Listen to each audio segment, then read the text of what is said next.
पूर्ण रूप से एक ही समय पर दो कामों पर ध्यान कभी नहीं लग सकता। इसीलिए जहां तक संभव हो सके एक समय पर सिर्फ एक ही काम करने का प्रयास करें, वो भी पूरे ध्यान के साथ। ये बात उन दिनों की है जब बुद्धा मरवन में अपना समय व्यतीत कर रहे थे। इस समय तक बुद्ध की प्रसिद्धि दूर दूर तक फैल चुकी थी। बहुत दूर दूर से लोग अपनी चिंताओं और परेशानियों का समाधान खोजने उनके पास आते थे। ऐसे ही एक दिन जब बुद्धा मरवन में अपने शिष्यों को प्रवचन दे रहे थे तो एक अधेड़ उम्र का व्यक्ति अपने 20-21 वर्ष के पुत्र को अपने साथ लिए बुद्ध की तरफ चला आ रहा था। जब वे प्रवचन स्थल के पास पहुंच गए तो एक नजर बुद्ध ने उन पर डाली और इशारे से बैठने के लिए कहा। जब प्रवचन समाप्त हो गया और सभी लोग वहां से चले गए तो बुद्ध ने उस व्यक्ति को अपने पास बुलाया और बैठने के लिए कहा। वहां चारों तरफ हरियाली छाई हुई थी। मौसम बहुत सुहाना था और तरह तरह के पक्षियों की आवाजें गूंज रही थीं। ऐसा नजारा देखकर उस व्यक्ति को अंदर से असीम शांति महसूस हो रही थी। इसके बाद बुद्ध ने उस व्यक्ति से आने का कारण पूछा तो इस पर व्यक्ति ने कहा, हे तथागत, मैं 2 दिन की लंबी यात्रा करके अपने पुत्र को आपसे मिलवाने लाया हूं। ये मेरा इकलौता पुत्र है और ये हर समय थका थका रहता है। ऐसा लगता है जैसे इसके अंदर कोई जान ही नहीं है, कोई प्राण ही नहीं है। इसका स्वभाव भी काफी चिड़चिड़ा हो गया है। अगर हम इससे कुछ भी कहते हैं तो यह हमारी छोटी छोटी बातों पर गुस्सा हो जाता है। इसके देखने की क्षमता भी उम्र से पहले ही कमजोर हो गई है और इसके बाल भी सफेद पड़ने लगे हैं। इतनी कम उम्र में इतनी बड़ी उम्र का लगना मुझे तो कुछ समझ नहीं आ रहा। इसके साथ हो क्या रहा है तथागत? मैं अपने पुत्र के स्वास्थ्य को लेकर बहुत चिंतित हूं। जब मैं अपने पुत्र को वैद्य जी के पास लेकर गया तो उन्होंने कुछ औषधि दी और कहा, अपने पुत्र को तनाव कम लेने के लिए कहो। वो अपने दिमाग में बहुत अधिक तनाव लेता है, इसलिए उसकी ऐसी हालत हो गई है। लेकिन मुझे उनके बहुत समझाने के बाद भी तनाव का मतलब समझ नहीं आया। मुझे नहीं पता कि तनाव होता क्या है, ये किन कारणों से आता है और उसे कैसे अपने पुत्र के दिमाग से निकालूं। लेकिन मुझे सबसे पहले तो ये समझना है कि तनाव होता क्या है। इसीलिए तथागत मैं आपके पास आया हूं। कृपया आप मेरी समस्या का समाधान कीजिए। यह सुन बुद्ध उसके पुत्र को बड़े ध्यान से देखते हैं, उसके चेहरे को देखते हैं, उसकी आंखों को देखते हैं और फिर उसके हाथों की नब्ज को भी देखते हैं। ये सारी विधि करने के पश्चात बुद्ध उस व्यक्ति से कहते हैं, तनाव लेना तो कोई नहीं चाहता, लेकिन फिर भी यह तनाव लोगों के दिमाग को दीमक की तरह पकड़ लेता है और व्यक्ति जान भी नहीं पाता कि वह तनाव में जी रहा है। लेकिन अगर व्यक्ति तनाव के कारणों को अच्छे से समझ लेता है और तनाव के बारे में कोई ऐसा पैमाना बना लेता है जिससे वह जान सके कि वह कितने तनाव में है, तो वह इस समस्या का समाधान भी खोज सकता है। सबसे पहले तो तुम ये समझो कि तनाव होता क्या है। जब भी कोई व्यक्ति कोई काम कर रहा होता है लेकिन उसका मन कहीं दूर भटक रहा होता है, कल्पनाओं में होता है, तो उसके शरीर और मन के बीच एक दूरी पैदा हो जाती है। यह दूरी जितनी अधिक होगी, व्यक्ति उतनी ही ज्यादा बेहोशी की अवस्था में होता है और शरीर व मन के बीच की इसी दूरी, इसी खिंचाव को तनाव कहा जाता है। आखिर कोई पसंदीदा खेल खेलने के बाद व्यक्ति चुस्ती और प्रसन्नता से क्यों भर जाता है, जबकि उसने तो अपने शरीर को थकाया है। लेकिन समझने वाली बात यह है कि खेलते समय मन और शरीर एक साथ पूरी तरह से उस खेल में केंद्रित होते हैं, जिससे शरीर और मन के बीच दूरी पैदा नहीं होती और कोई तनाव पैदा नहीं होता। और अगर दिमाग में कोई तनाव था भी तो वो भी दूर हो जाता है। लेकिन इसके विपरीत जब हम कोई ऐसा काम करते हैं जो हमें पसंद नहीं है, तो हमारा शरीर तो उस काम को कर रहा होता है, लेकिन हमारा मन कहीं दूर कल्पनाओं में भटक रहा होता है, जिससे शरीर और मन के बीच एक दूरी पैदा हो जाती है और तनाव जन्म ले लेता है। इसीलिए व्यक्ति को एक समय पर सिर्फ एक ही काम करना चाहिए और अपने तन और मन की सारी शक्ति उसी एक काम पर लगा देनी चाहिए, जिससे व्यक्ति के अंदर तनाव पैदा ही ना हो। इसके बाद बुद्ध ने कहा, तनाव पैदा होने के मुख्य 8 कारण होते हैं और जिसने इन कारणों को समझ लिया वो जीवन भर तनाव मुक्त रह सकता है। मुख्य कारणों में सबसे पहला कारण है अति महत्वाकांक्षी होना। महत्वाकांक्षी होना अच्छी बात है, लेकिन क्या कभी आपने इस बात पर ध्यान दिया है कि इंसान के लक्ष्य कभी पूरे ही नहीं होते? उसका एक लक्ष्य पूरा हुआ नहीं कि वह दूसरे की तरफ भागने लगता है, दूसरा पूरा हुआ तो तीसरे की तरफ, और इस तरीके से वो अपने लक्ष्यों को पाने के लिए जिंदगी भर गोल गोल घूमता रहता है। इसीलिए जो व्यक्ति अति महत्वाकांक्षी होता है, जिसने बड़े बड़े लक्ष्य बनाए होते हैं, वह वर्तमान में कभी रह ही नहीं पाता। उसका मन सदैव भविष्य की योजनाएं बनाने में ही व्यस्त रहता है। उसका शरीर तो वर्तमान में रहता है, लेकिन उसका मन भविष्य में ही लगा रहता है। जिससे मन और शरीर के बीच दूरी पैदा हो जाती है और वह तनाव भरी जिंदगी जीने लगता है। बुद्ध के मुंह से यह बात सुन उस लड़के ने कहा, हे बुद्ध, तो फिर इसका मतलब है कि हमें लक्ष्य नहीं बनाने चाहिए, क्योंकि लक्ष्य बनाना भी तो महत्वाकांक्षा ही है।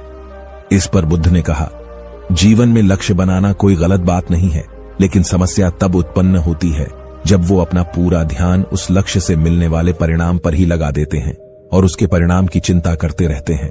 व्यक्ति को वर्तमान में जीना आना चाहिए।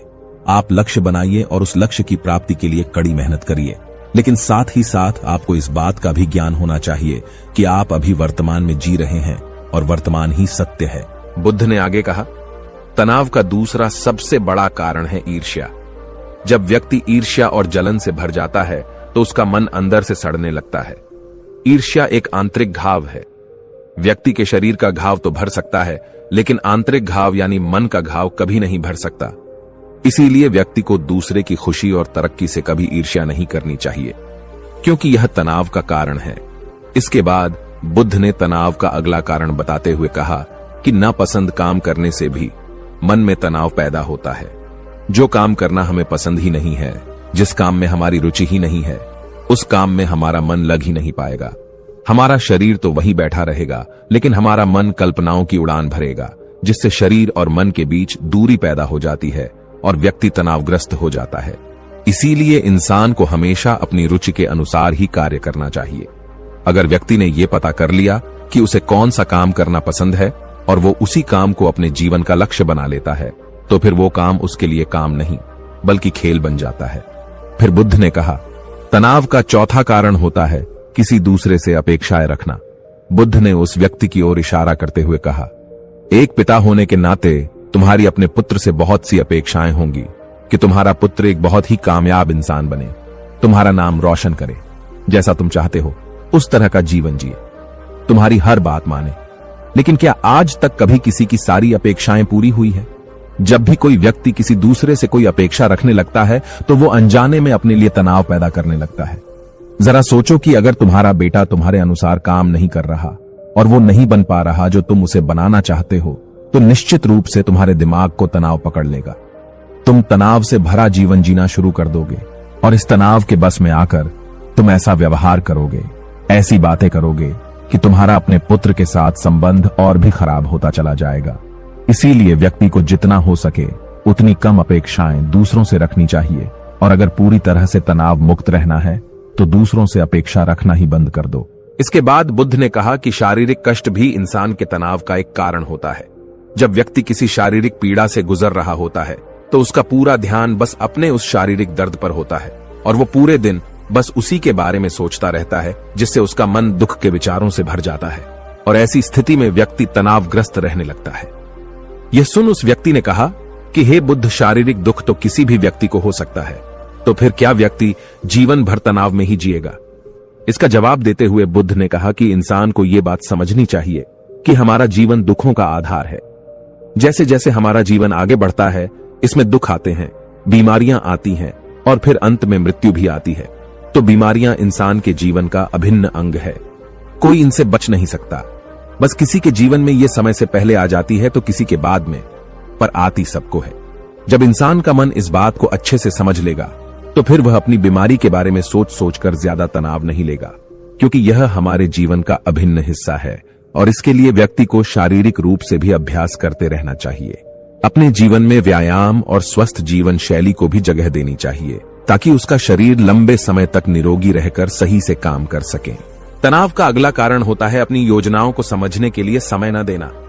कुछ लोगों के दिमाग में कोई विचार आया नहीं है कि वो बिना सोचे समझे उस पर काम करना शुरू कर देते हैं, और जब उस काम में उन्हें असफलता मिलती है तो वह तनाव से भर जाते हैं, क्योंकि उन्होंने उस काम को शुरू करने से पहले उसके बारे में पूरी जानकारी इकट्ठा नहीं की थी। इंसान को कोई भी काम शुरू करने से पहले उसके अच्छे और बुरे परिणामों के बारे में ठीक से सोच विचार कर लेना चाहिए। इंसान को इस बारे में भी सोच लेना चाहिए कि अगर ये योजना सफल नहीं हुई तो फिर इसके बाद मैं क्या करूंगा। इसलिए व्यक्ति को अपनी योजनाओं को ठीक से समझने के लिए पूरा समय देना चाहिए, ताकि बाद में उस योजना की वजह से तनाव पैदा ना हो। तनाव का 7वां सबसे बड़ा कारण होता है टाल मटोल करना, आज के काम को कल पर टालना। आप लोगों ने ये कहावत तो सुनी होगी कि आलस्य इंसान के शरीर का सबसे बड़ा शत्रु है। इंसान आलस्य की वजह से आज के काम को कल के लिए टाल देता है और फिर काम को टालना उसकी आदत बन जाती है। काम को कल पर टालने वाले व्यक्ति का काम कभी भी समय पर पूरा नहीं हो पाता, और अगर किसी तरह से पूरा हो भी जाता है तो वह उतना अच्छा नहीं हो पाता जितना अच्छा उसे किया जा सकता था, और फिर यह बात व्यक्ति के अंदर तनाव पैदा करती है। लेकिन काम को टालना या काम को एकदम अंत समय पर करना एक आदत है, इसीलिए व्यक्ति ना चाहते हुए भी बार बार अपनी इस आदत का शिकार बन जाता है और काम को टालता रहता है, और फिर जब काम की समय सीमा पास आ जाती है तो वह तनाव से भरकर काम को पूरा करने का प्रयास करता है। इसीलिए तनाव मुक्त रहने के लिए व्यक्ति को काम को टालने की आदत छोड़नी पड़ेगी, और यह तभी संभव है जब व्यक्ति काम को समय से पहले खत्म करने का निश्चय करे। सबसे आखिरी और सबसे प्रमुख कारण जो तनाव का होता है वो है ज्यादा सोचना। लगातार सोचते रहना भी एक बीमारी है, और यह उस व्यक्ति में सबसे ज्यादा पाई जाती है जो केवल कल्पनाएं करता है, जो अतीत की घटनाओं और भविष्य की बातों के बारे में सोचता रहता है, जो बेवजह के अनुमान लगाता रहता है। इसीलिए व्यक्ति को ज्यादा सोचने की आदत पर लगाम लगाना चाहिए। इसके लिए जितना हो सके खुद को काम में व्यस्त रखना चाहिए, और हर दिन ध्यान का अभ्यास करने को अपने जीवन का हिस्सा बना लेना चाहिए। दोस्तों, यदि आपको यह वीडियो पसंद आ रहा है तो कृपया हमारी इस वीडियो को लाइक जरूर कर दें, क्योंकि आपके एक लाइक से ऐसी ही वीडियोस और बनाने के लिए हमारा प्रोत्साहन बहुत बढ़ जाता है। बुद्ध के मुंह से यह सारी बातें सुनकर उस व्यक्ति ने हाथ जोड़कर कहा, हे बुद्ध, मेरा पुत्र तो अभी मात्र 20 वर्ष का ही है, और इसमें अभी इतनी समझ भी नहीं है कि यह आपकी बताई सारी बातों का एक साथ पालन कर सके।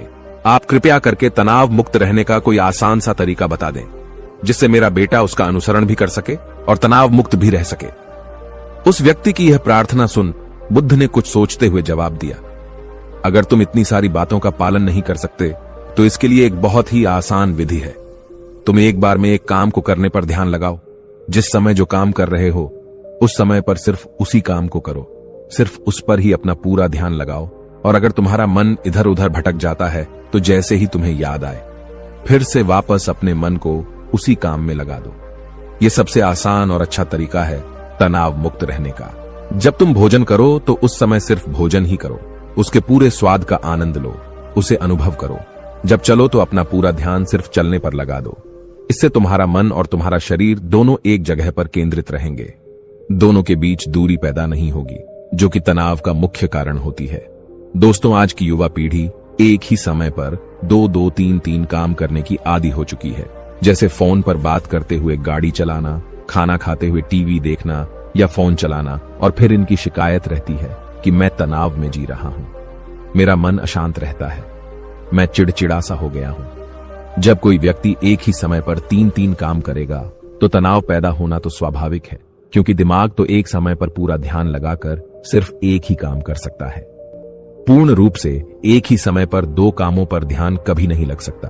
इसीलिए जहां तक संभव हो सके एक समय पर सिर्फ एक ही काम करने का प्रयास करें, वो भी पूरे ध्यान के साथ। ऐसे मोटिवेशनल और कार्टून वीडियोस को देखने के लिए हमारे चैनल को सब्सक्राइब और वीडियोस को लाइक और शेयर करना न भूलें।